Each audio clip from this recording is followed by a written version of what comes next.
So actually, I regret that we didn't record the first part of our conversation.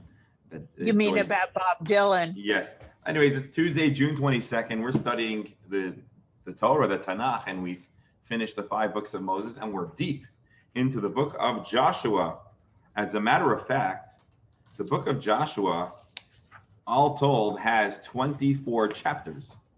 We are presently going to be studying chapter 16, which means we are more than halfway through the book of Joshua. Now, don't go anywhere yet, because when we finish the book of Joshua, we're going to go through the book that has the most give me a good word, the most fascinating and thought-provoking stories that are in the book of Judges. It's where all the drama happens. Mm-hmm. So, oh, that sounds good. Yeah, all the fun is in the book of Judges. All the famous stories and the controversies and good stuff. All right. So, but presently we are still in the midst of exploring the Jewish settling and conquest of the land of Israel. And last week we frequently referenced the map in the discussion of the settling of the land of Israel, and namely the portions that belong to the tribe of Judah. In the course of that discussion, we mentioned 2 mini stories that I thought were interesting, in addition to a lot of geography. You're not going to have to know that geography for the test. But we spoke of the failure to conquer Jerusalem from the Jebusites.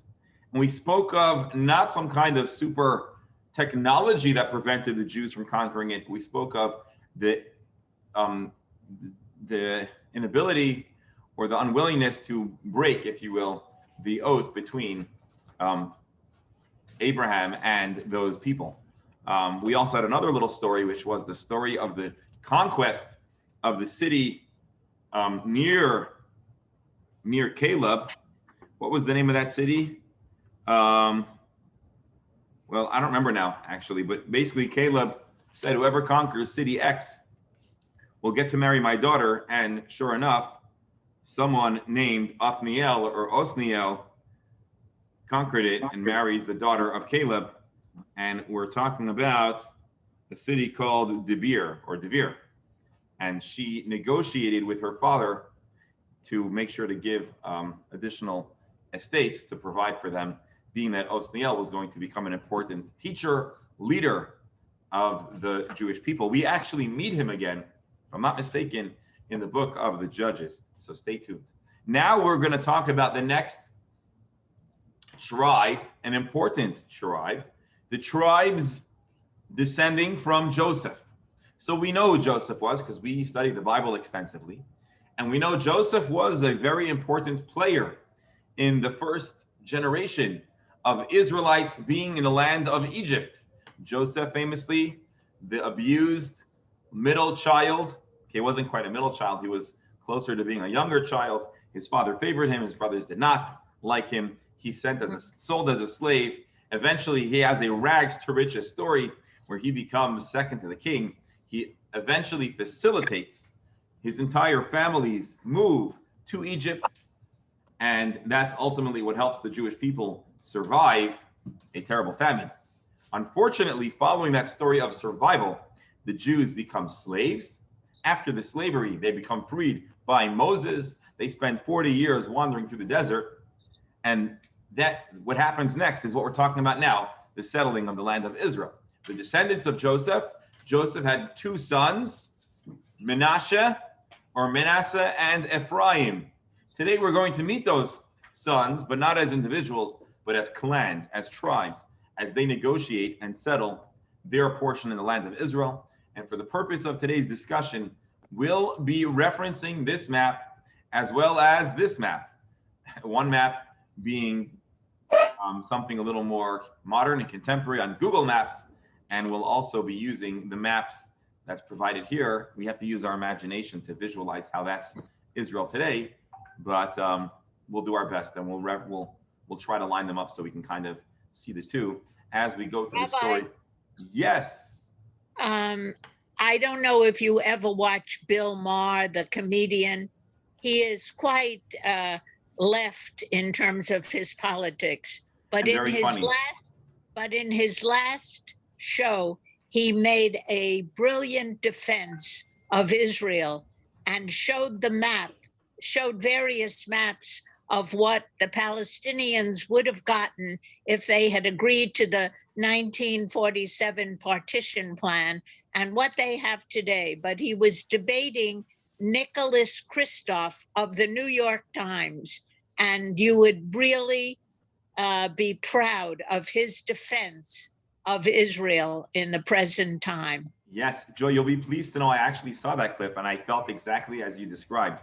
I was astounded. I was watching the whole show. I used to watch him when he was on Politically Correct, but I was astounded when I saw that. I'm so glad you saw that. Yes, he does a great job, and he uses a little bit of humor and a lot of common sense.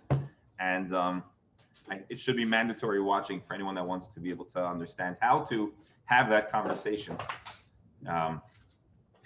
So yes, thank you for sharing that. All right, let's take a look. We're going to run through this because, again, geography is important, but the stories are obviously what captures our attention. So I want to get a sense of where the tribes of Joseph are, and we're going to see a story at the end. And every story that we read about in the book of Joshua is going to set the stage for the drama in the coming work. It's part of studying the Bible. So let's do this. Chapter 16, Joshua. The portions that fell by lot to the Josephites ran from the Jordan at Jericho, from the waters of Jericho, east of the wilderness. From Jericho, it ascended through the hill country to Beth-el. So a lot of words, but basically what we're saying is that we're now going to talk about, and next in the process of settling the land comes the descendants of Joseph. And what we do know is that Jericho is pretty close to the original landing spot of the Israelites. And that region, just where the Jews landed they crossed the Jordan. And so right near the Jordan, we have Jericho. And we have a discussion we discussed previously where Gilgal was. Jericho just lies a few degrees north of Jerusalem. And Jerusalem, we said, was a little pocket where the Jebusites lived. But generally speaking, the area where my cursor is going back and forth and the south belongs to Judah. So the next portion, the next tribe to settle land, they settle upwards north of Judah. And we're talking about the tribes, the descendants of Joseph. And so let's do what we did last week, very unscientific. But we're going to draw a line. No, that's going to a starting point. This is going to draw a line to let us know north of here approximately is where the Josephites, the descendants of Joseph, are going to start inhabiting. Let's see some more, and we'll see if we can get any more. Let's read this one more time. The portions of the lots were from the waters of the Jericho east of the wilderness. So we got Jericho. Is there any waters of Jericho? Maybe it's this. What is this? Or maybe it's just the Jordan River. Anyways, it's something to this effect. Maybe we'll pull the line a little south just to make it work. And then is there Beth-el? Anyone see Beth-el? Right, the verse mentioned Beth-el. Well, you want to see Beth-el? Here's Beth-el. You see that? I don't see it. Do you see my screen? I see it. Yes. So if you look right over here, you got Beth-el. So just for the purpose of us noticing Beth-el, I've made the line point towards Beth-el. And if you see, these are hills, because we'll change just for the moment to a satellite version.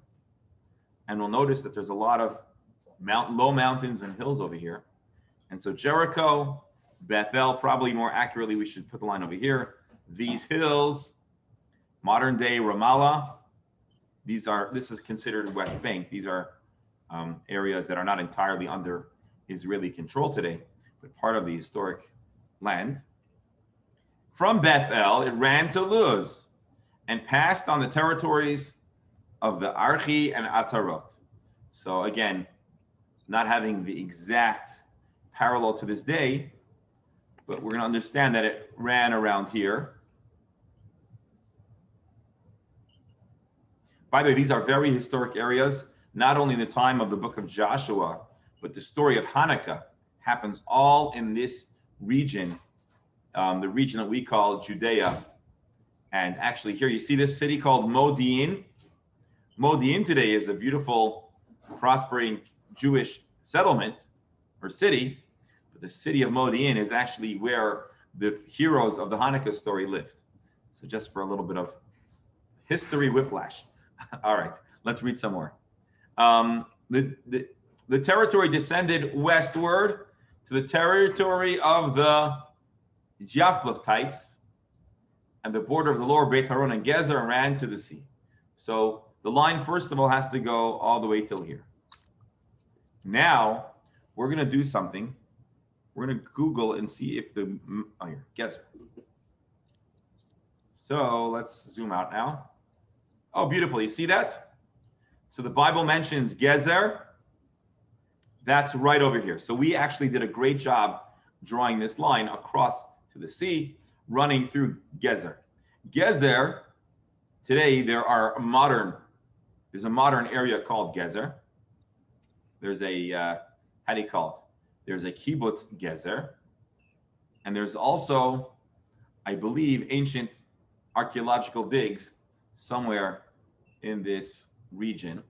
And so this is the line that creates, not a perfect line, the southern border of the Josephites.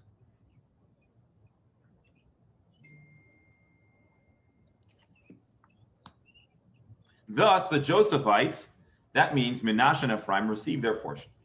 So I've got one line, but let's go to the textbook here. And now we can see that same line that I drew here curves up this way, not quite to the sea. And it's almost like a box that they're drawing. Because the reason why we don't have all this information is we haven't seen all the borders. So far, we drew this line that you see over here. Too much, how do you call it? If it's too much geography, bear with me just for a moment.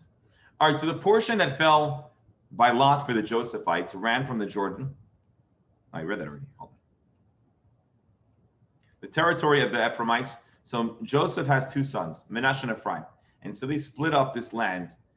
And so they have their portion, their boundary runs on the sea, to the north, to the place, you know, I'm not even going to read all the places, I don't want to bore you all. And from Genoa it descends to Atarot, so Narod touches on Jericho and runs to the Jordan. Westward, the boundary proceeds from Tapuach to Wadi Canaan and ran to the sea. This is the portion of the Ephraimites.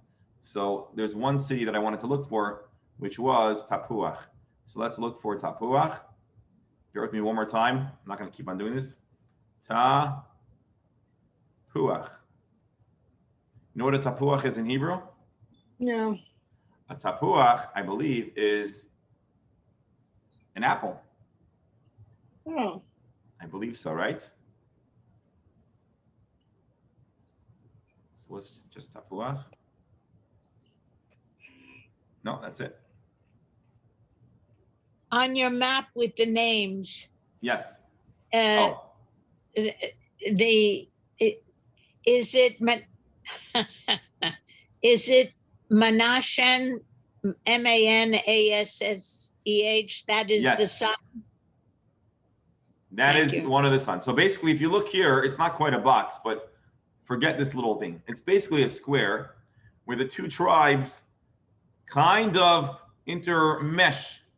And so what I believe is actually being described as Tapuach is this protrusion of Ephraim, where they kind of mix into Menashe. And so the lands kind of, it looks kind of, what do we call it? Gerrymandering. You know how you know how politicians gerrymander districts to favor different groups and demographics, right? So Right. this almost looks like a gerrymandered district, except for this was the territory of Menashe and Ephraim.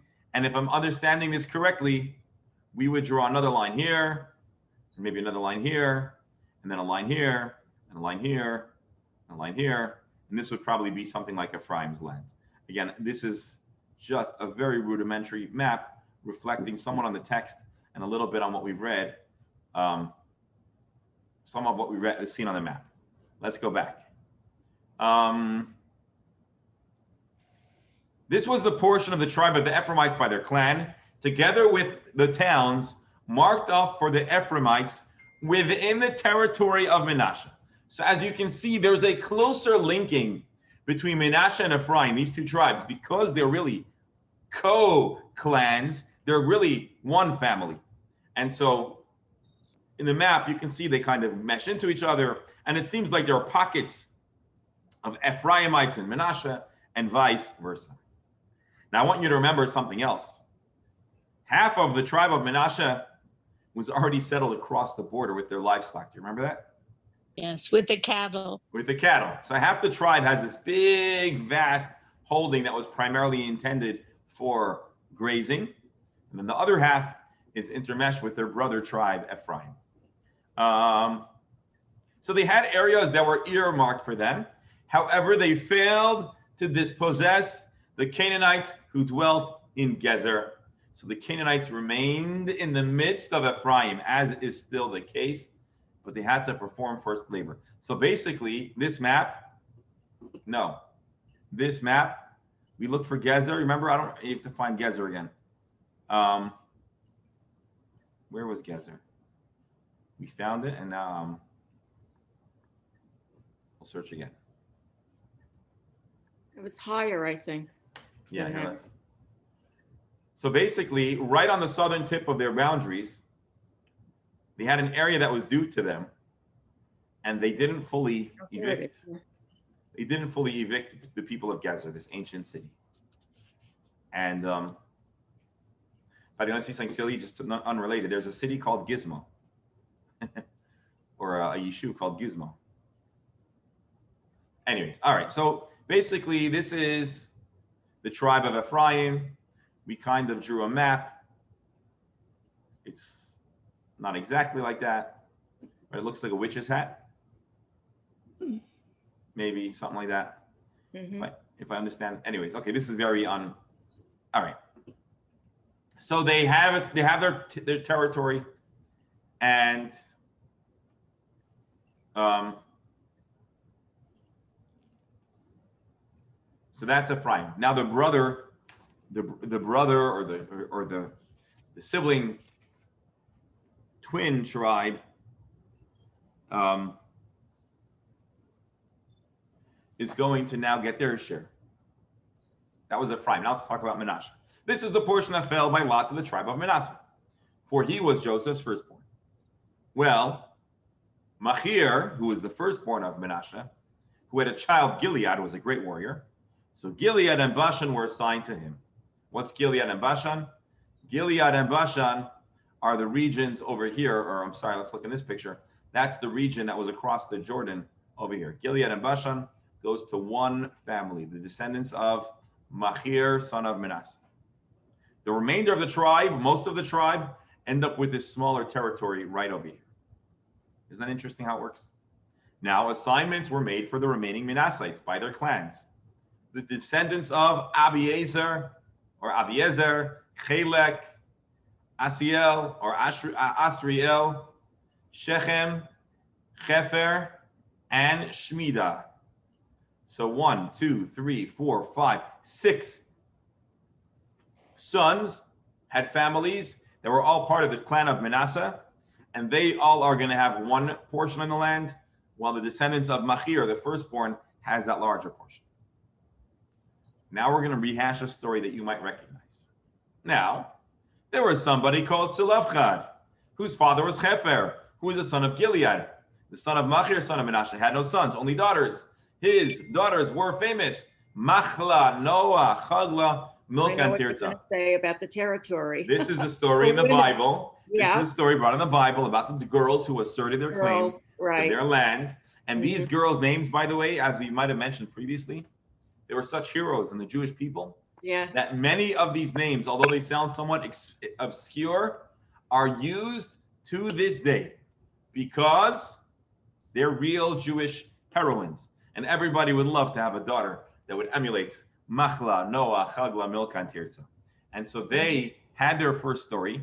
Now they are cashing in, and they have the receipt. They have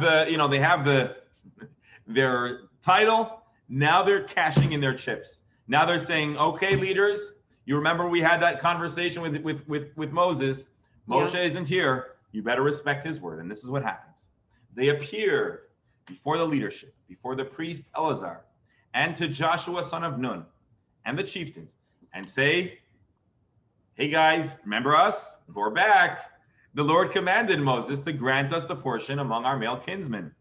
So in accordance to the Lord's instructions, they were granted a portion among their father's kinsmen. 10 districts fell to Manasseh, apart from the land of Gilead, and Bashan across the Jordan. Manasseh's daughters inherited a portion of the land together with his sons, while the land of Gilead was assigned to the rest of Manasseh's descendants. So, somewhere in this territory that we're now going to start drawing,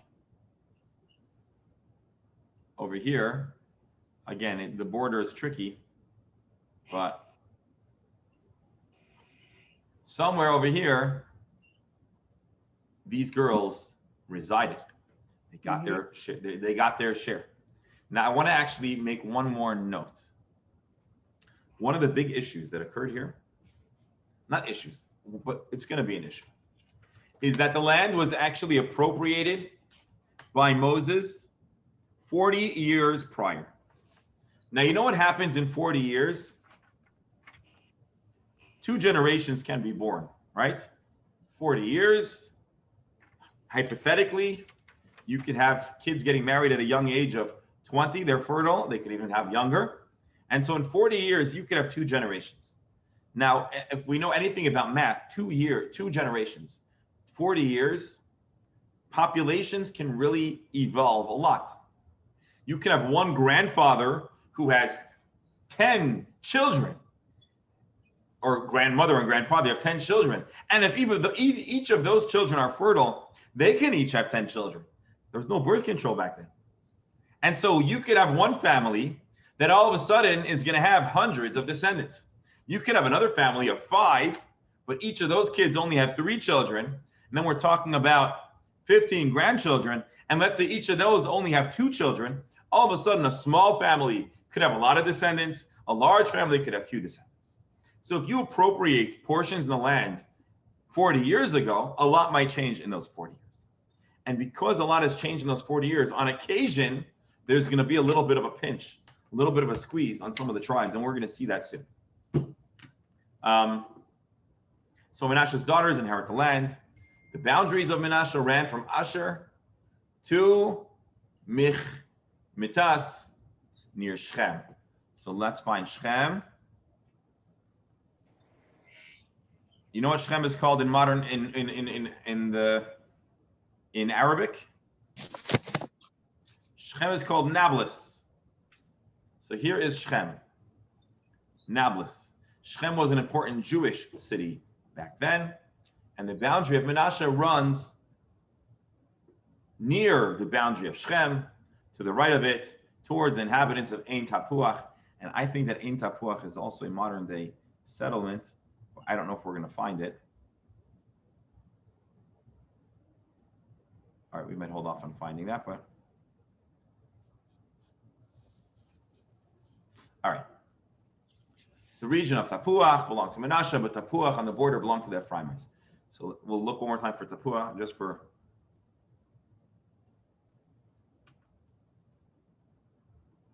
So if you have a place called Tapuach and it's somewhere smack in the middle of this region, so ironically, Tapuach itself belongs to Manasseh.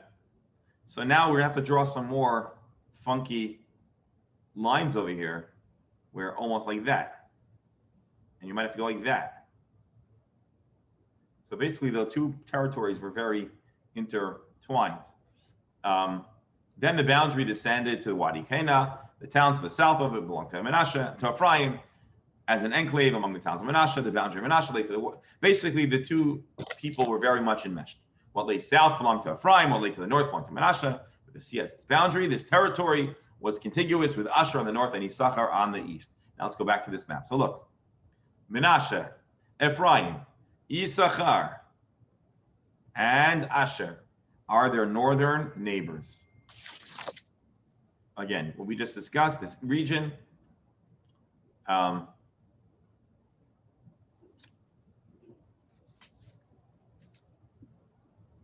here's the problem. Within Menashe, within Issachar and Asher, Menashe possessed a city of Beit Shan. Beit Shan is a famous Jewish city right over here, Beit Shan. So technically, Beit Shan belongs to the tribes of Menashe and Ephraim, but right across the border, this was already the next tribe, and that's why the border is drawn in this really funny kind of way. Within Issachar and Asher, Menashe possesses Beit Shan. Iblam is its dependents, the inhabitants of Dorn its dependencies, the inhabitants of Ein Dorn its dependencies, the inhabitants of Tanah, etc., etc. The Menashites could not dispossess the inhabitants of these towns, and the Canaanites stubbornly remained in this region. So although originally we created this image as if Israel is entirely Jewish, there were still pockets of resistance sprinkled throughout, and particularly resistance among the Manassites and resistance among the Ephraimites, the children of Joseph. When the Israelites became stronger, they imposed a tribute on the Canaanites, but they did not dispossess it. So what happened? There's a problem. If you're given land, but you don't settle it, and your family grows, your house feels tight. You know, when I moved to Florida, we had one child, we had Mordechai, and so we moved into a 1-bedroom and a den, and it felt very spacious. Thank God today we're blessed to have 4 children, and that same apartment would be really, really tight. So thank God we live in a new apartment. So I guess the point is that with their growth, it's coming to be a problem. And so they're going to talk to Joshua and kvetch a little bit. Is anything wrong with kvetching? No.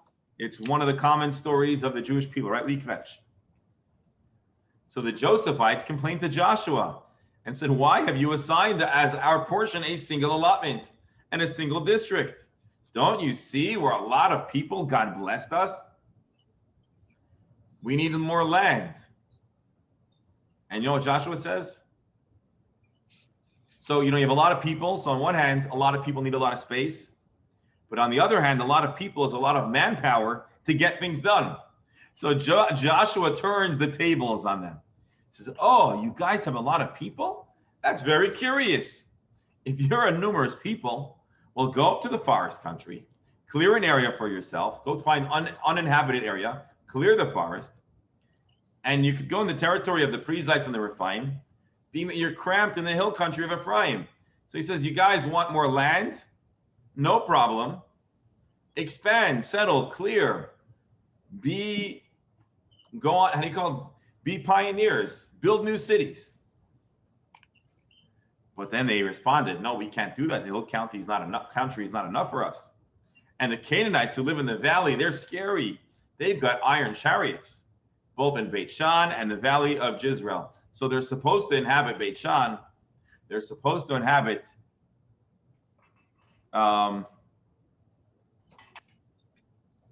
Israel. Let's look for Jezreel on the map for a moment. They're supposed to inhabit Beit Shan. They're supposed to inhabit Jezreel, but there's other people there. They don't want to get dirty.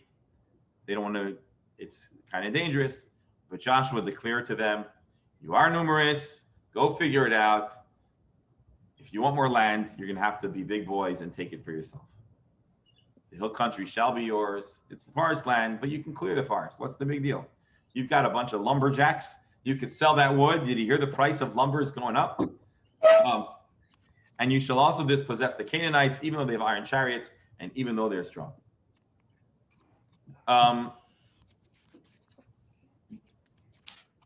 Basically, long story short, the Israelites, and particularly the Josephites, had their portion of land. They complained it wasn't enough. Joshua said, settle the land, and besides for that, you can clear forests if you don't want to take the cities from the other people who should have given it to you. Clear the forests, but if you don't have enough place, Not my problem. It's your problem. It's not me, it's you. You could have ample resources. You just got to make the best of it.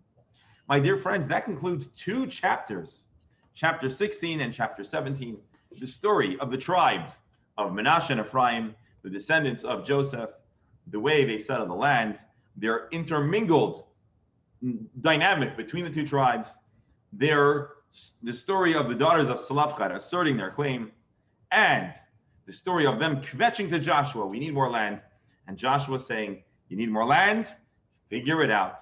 You've got the resource, you've got the raw resources, put your numbers to work. That is the story. Now we still have a little bit of time, but I actually have a few unexpected things on the schedule. I hope you're not going to mind, maybe we'll call today a little short. And actually I have another thing I need to share with you, which is next week I'm going to be out of town for a few days for some continuing education. Rabbis have to also do some continuing education. And so I'm going to be away next week. And so I hope we'll all be in touch, but we won't be having our class next week. And Okay. I want to give you a heads up about that. God willing, I'll send the text out to remind everyone about that. So I want to thank you all for being here. Thank you, Rabbi. Thank you, Have Rabbi. have a wonderful day, a wonderful week. Thank Let's have you. lots of good news. And see you soon. Bye. Bye, Thank you. everybody. Be well. Hey. Take care. Sheila, take care. Joy, Lynn, have a wonderful day. Thank you. Thank you.